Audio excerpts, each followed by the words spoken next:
Queridos irmãos, se pudéssemos resumir a liturgia bíblica hoje, num tema, poderíamos dizer que Deus age com seu poder em nossa fraqueza e espera de nós a consagração especial de um dia, o dia santo, como forma de reconhecimento da força de Deus que atua em nossas fraquezas. Já Deus dá tudo. Deus é generoso, é pródigo, não é? É largo na sua benevolência. E Ele espera um pouquinho de nós. Aliás, Ele coloca como um mandamento de que a gente consagre o seu dia, o dia do Senhor. Escutamos na primeira leitura do Deuteronômio, capítulo 5, uma recapitulação da lei antiga, né? Êxodo, especialmente, capítulo 20, os mandamentos, livro dos Levíticos, Números, aí vem o Deuteronômio, o quinto livro da Bíblia, e hoje o capítulo 5, em que Moisés, o legislador do Antigo Testamento, recorda o povo sobre a importância do dia santo. Ele diz, olha, trabalhem 6 dias e um dia vocês repousam. O 7º dia, o Shabat, 7, Shabat, significa cessar o trabalho, cessar o peso, cessar a correria. Significa descansar, Shabat, repousar, reconstruir forças na presença de Deus. O Antigo Testamento então mostra o 7º dia.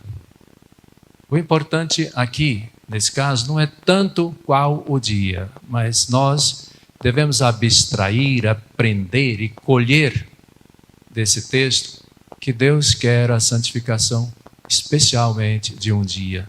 Não só para si, para ele ser louvado, honrado, mas também para o homem ser reconstruído na sua força.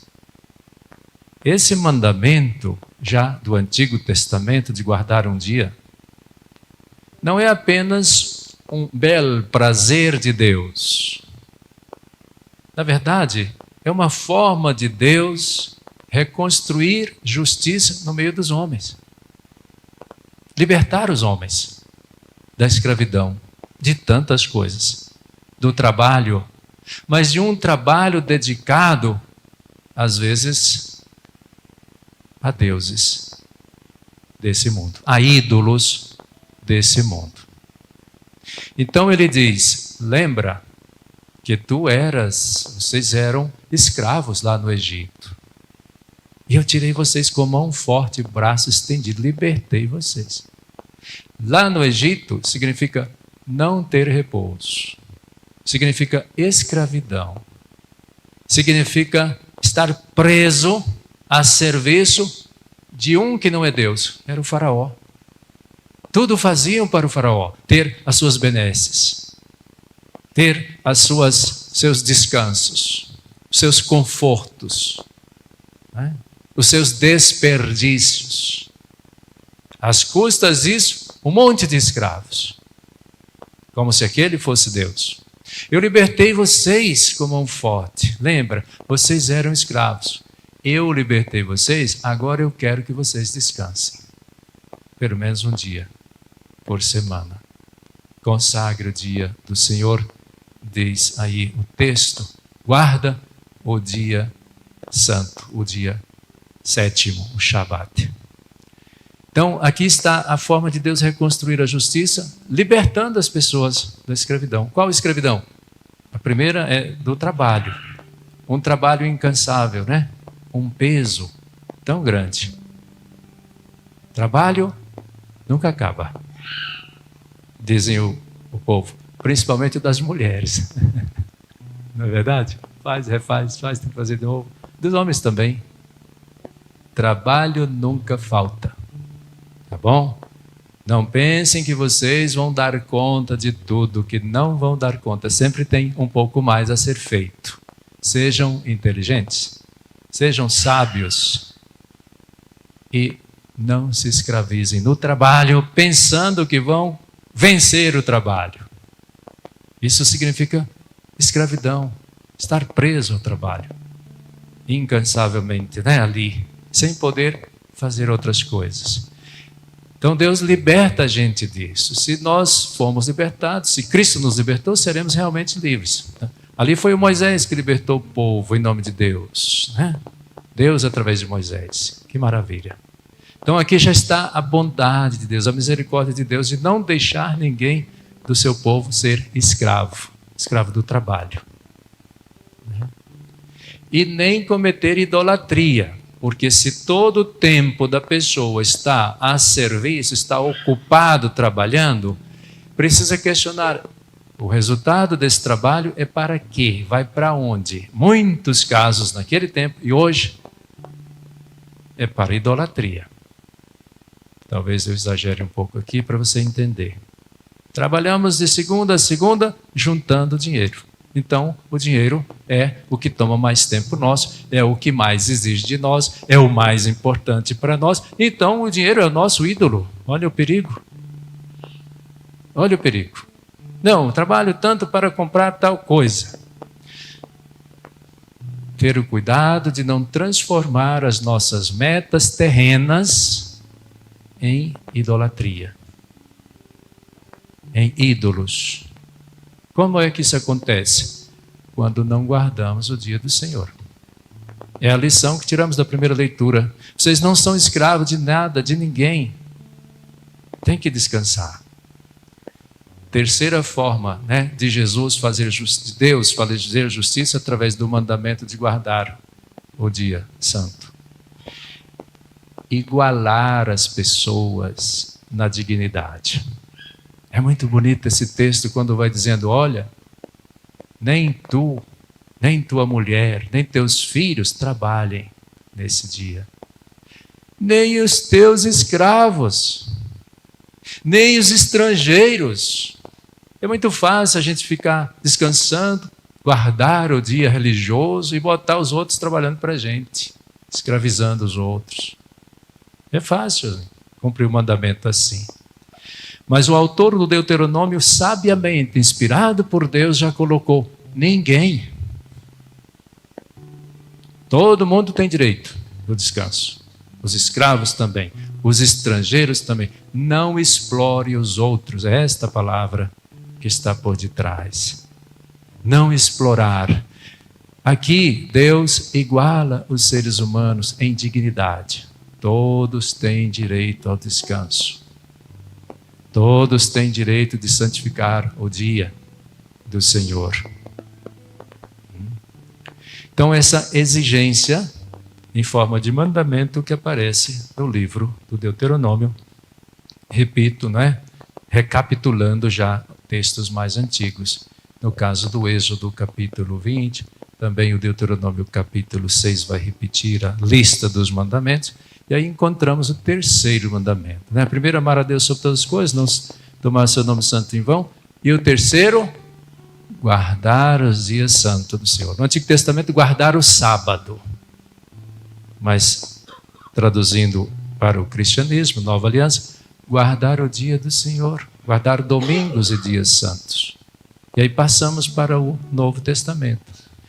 O dia santo para os cristãos não é o sábado. Dia santo para os cristãos é o domingo. Jesus é que vai fazendo essa mudança aos poucos. Primeiro ele corrige os judeus, os fariseus, que estão idolatrando o sábado. De tal forma o sábado foi se tornando um ídolo para os fariseus. Vocês escutaram? Que eles não permitiam sequer fazer o bem aos outros. Não pode fazer nada no dia do sábado. Olha, Senhor, os teus discípulos estão colhendo espigas. Por quê? Estavam com fome. Estavam caminhando, tinham fome, colhiam as espigas de milho para comer aqueles grãos, para matar a fome. E os fariseus diziam, não pode, dia de sábado. Não pode fazer isto. Quer dizer, idolatrando o sábado e menosprezando a vida de quem tem fome. Isso é um erro. Isso é um legalismo. Por isso são chamados de fariseus, hipócritas. Jesus vai ferroá-los. Jesus vai criticá-los por conta disso. De, em nome de Deus, em nome da religião, idolatrar o sábado, dificultando a vida dos outros. Mais adiante do Evangelho encontramos outro exemplo. Jesus chega na sinagoga, tem aquele homem de mão seca.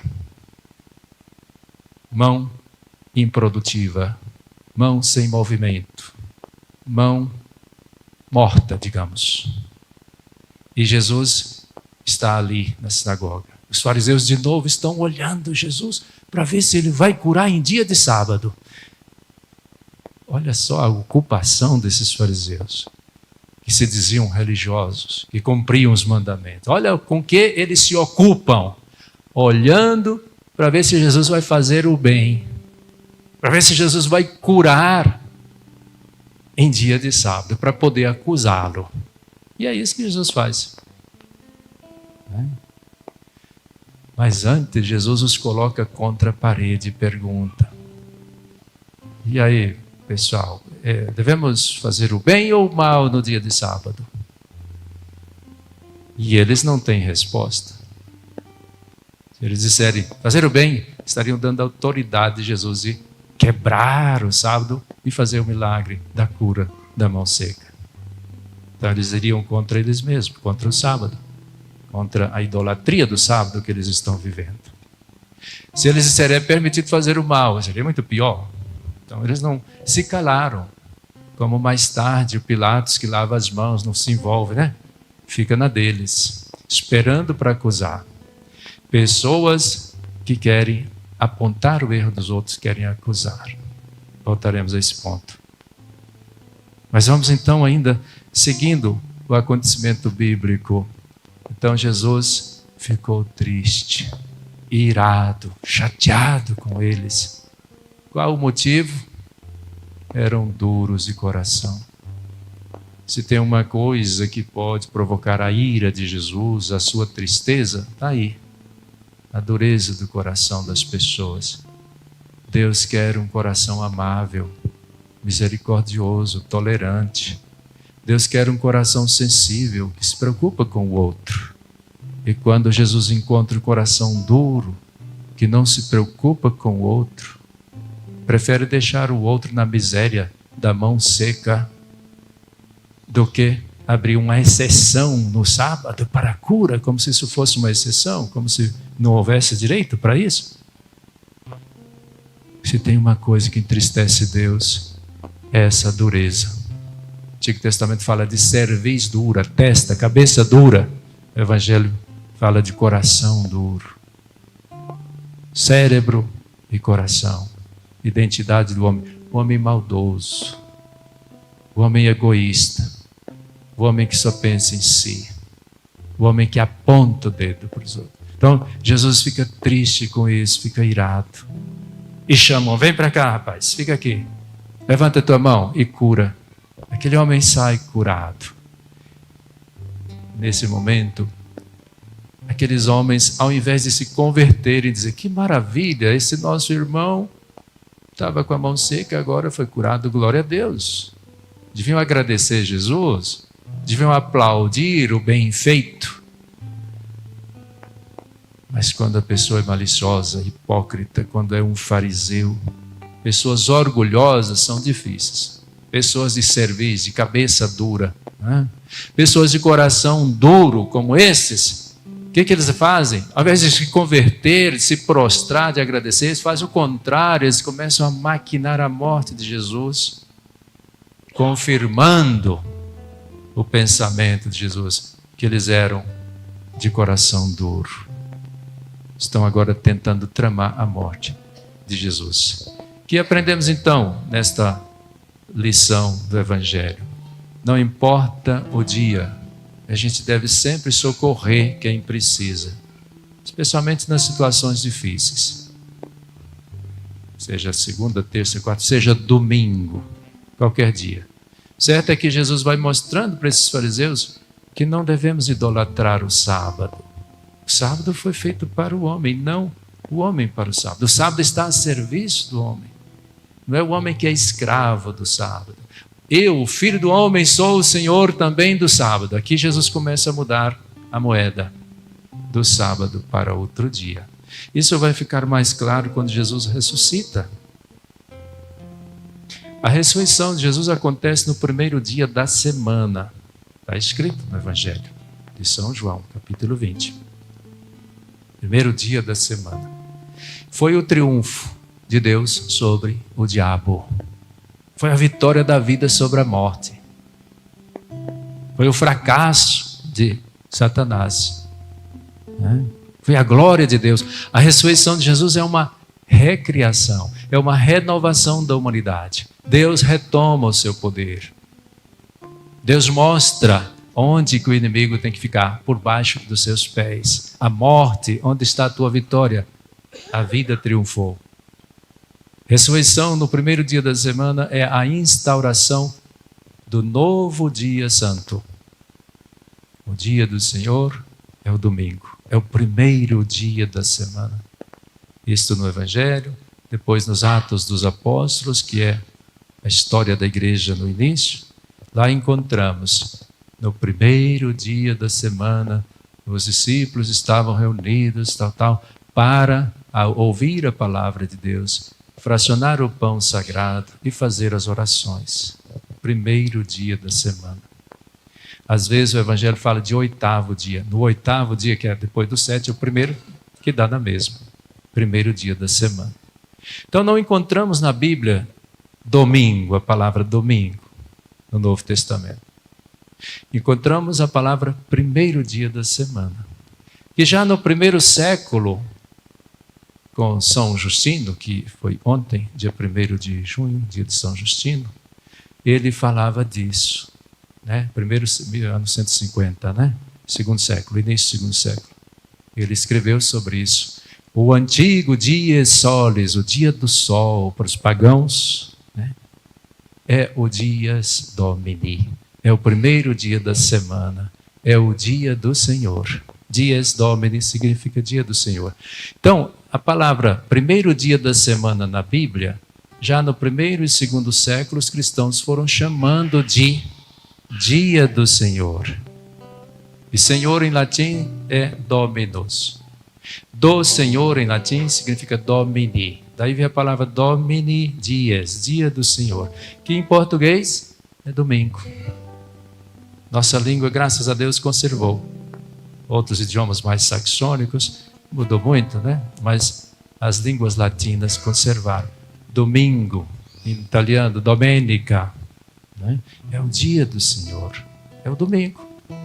Ah, padre, chegou um protestante mostrando aqui o dia do Senhor, o Shabat, o sábado, está aqui no Antigo Testamento 1, 2, 3 vezes. Claro que está lá. Mas isso é para os judeus, isso é a lei de Moisés. Você é cristão. O cristão segue Jesus. O novo legislador é Jesus. E tanto é verdade que os primeiros discípulos de Jesus, chamados cristãos, eles não reuniam no sábado, eles reuniam no primeiro dia da semana. Está na Bíblia, isso está na Bíblia. Está provado que o cristão primitivo se reúne no primeiro dia da semana, no domingo. Se você é cristão, você consagra o primeiro dia da semana, isto é, o domingo, e não o sábado. Cuidado para não cair nas armadilhas dos biblistas que não sabem interpretar. Estão presos à palavra sábado e não encontram a palavra domingo, então temos que ficar com o sábado. Ah, meu Deus do céu. Primeiro dia da semana é o domingo. Coisa mais lógica. Então, alô cristão, não se esqueça disso. O dia santo do Novo Testamento, da Nova Aliança, é o domingo. Não tenham dúvida. Existe hoje alguma religião dizendo que é cristã por aí, que conserva o sábado. Por exemplo, os adventistas, sétimo dia, eles têm o sábado como o dia deles, que eles não podem fazer isso, não podem fazer aquilo e tal. Bom, eles são livres, o ser humano é livre. White Phoebe, o fundador dos adventistas, preferiu interpretar assim, problema deles. Mas isso não é cristianismo. Cristianismo é, primeiro dia da semana, reunir para o sacramento, para a palavra de Deus, para as orações. Então eles querem voltar ao Antigo Testamento. Aliás, isso aqui é importante para você, católico, paroquiano, atenção. Fique bastante esperto sobre o protestantismo, sobretudo esses que vão às casas. Eles estão muito apegados ao Antigo Testamento. Você, católico, você apegue-se ao Novo Testamento, que é a nova aliança. Tá? O Antigo Testamento dá bases para a interpretação e invenção de várias religiões. É o que tem acontecido por aí. Então, cuidado. Mesmo que esteja escrito na Bíblia sábado, não se esqueça que o dia do cristão é o primeiro dia da semana. Está no Novo Testamento. Nós não vamos voltar à lei de Moisés. E uma última coisa que eu queria mencionar, está também no Evangelho, já deu um toque, queria aqui retomar isto, é que os fariseus, maldosos de coração duro, veja que eles gastam o tempo deles, ao invés de fazendo o bem, criticando quem faz o bem. Olhando Jesus, espreitando, vigiando Jesus, para ver se Jesus vai fazer o bem para criticá-lo. Aqui tem uma lição para todos nós. Às vezes tem pessoas assim, que não fazem o que tem que ser feito e critica aquele que faz. É muito fácil criticar quem tenta fazer as coisas, quem tenta servir na igreja, quem tenta fazer o bem na sociedade. É fácil apontar o dedo. Agora vai você fazer. Por que você não faz? Arregaça as mangas, mostra que você é competente. Então, está criticando o outro? Vai lá e faça melhor então. Mas não, tem muita gente que aponta o dedo. Gosta de vigiar os outros, bisbilhotar a vida alheia. Gente sem juízo, que não tem o que fazer. E daí brotam as fofocas, as maledicências condenadas por Jesus. Cuidado, cristão. Ficar bisbilhotando, apontando a vida dos outros, vigiando os outros, para ver se o outro faz uma coisa errada, mesmo que seja errada. No caso aqui, Jesus está fazendo as coisas certas e eles criticam. Não tem o que fazer, para ficar bisbilhotando, apontando o dedo para os outros. Ainda mais se os outros estão tentando fazer o que é bom e você que não faz nada. Então aqui aprender esta lição.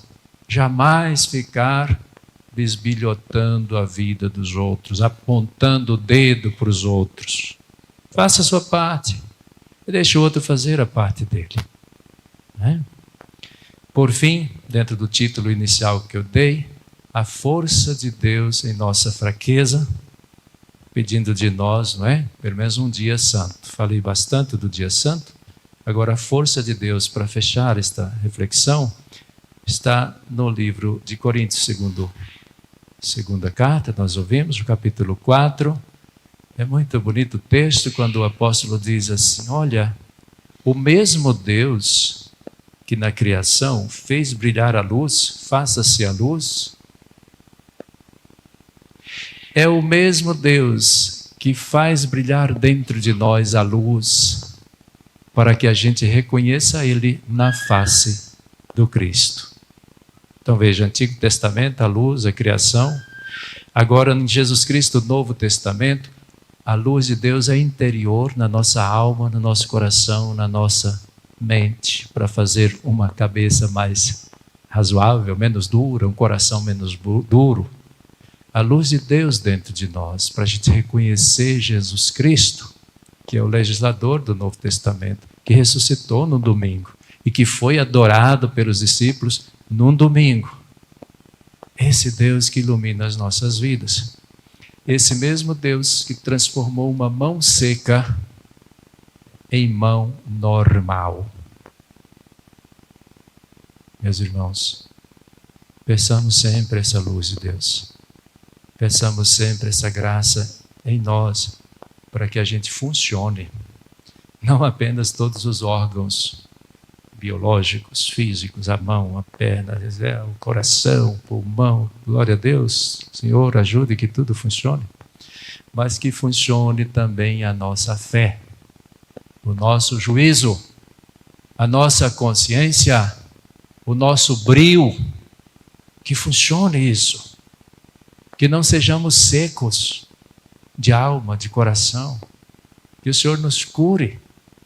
Cure a nossa sequidão, para que a gente dê frutos. Terra seca não dá frutos. Alma seca não dá fruto. Coração duro não dá frutos bons. Pedir isso a Deus, que Ele cure nossa sequidão. Que a gente venha para o centro confiando que o Senhor nos cura e espanta as trevas, como está nesta segunda leitura. Feche os olhos um pouquinho, peça isso a Deus. O Senhor confirme agora, meu Deus, essa bênção. O Senhor complete, meu Deus, o entendimento daquilo que foi refletido no coração dos seus filhos aqui, meu Deus. Tira de nós a escuridão, de todos os erros, de todo o ódio, de toda a inveja. Tira o farisaísmo. Nós te pedimos, Senhor, Sua luz em nosso interior, recriando-nos segundo a Sua vontade. Nós te pedimos a cura de toda a sequidão na nossa mente, na nossa alma. Nós pedimos isso, Senhor. Manda para nós essa bênção, essa graça, para que vivermos bem esta semana, esse mês que o Senhor nos concede. Estamos iniciando o mês de junho, meu Deus. Seja um mês muito produtivo na fé, no amor ao próximo. Vem em nosso auxílio, Senhor. Dá-nos um coração novo, na força, no poder do Seu Espírito Santo.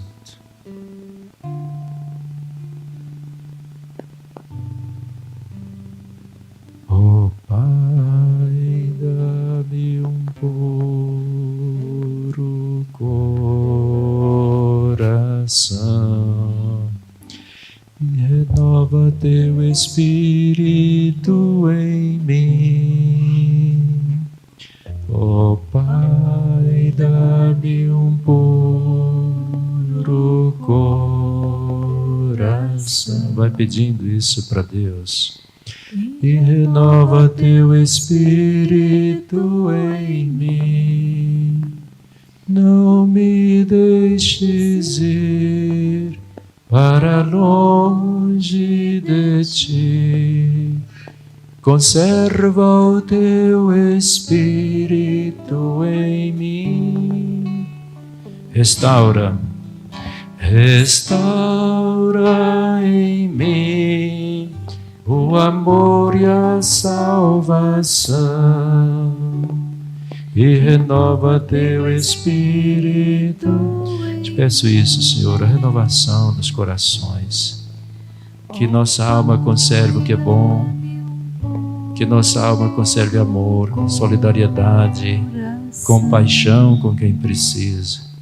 Que nossa alma guarde o dia do Senhor, que nosso coração consagre o dia do Senhor, que não sejamos escravos de nada, Senhor, desse mundo, de nenhum ídolo, nem mesmo do trabalho. Dá-nos um coração puro, renova em nós o Teu Espírito. Renova Teu Espírito em mim, ó Pai. Ó Pai, dá-me um puro coração e renova Teu Espírito em mim. Renova, Senhor. Ó Pai, dá-me um puro coração e renova Teu Espírito em mim.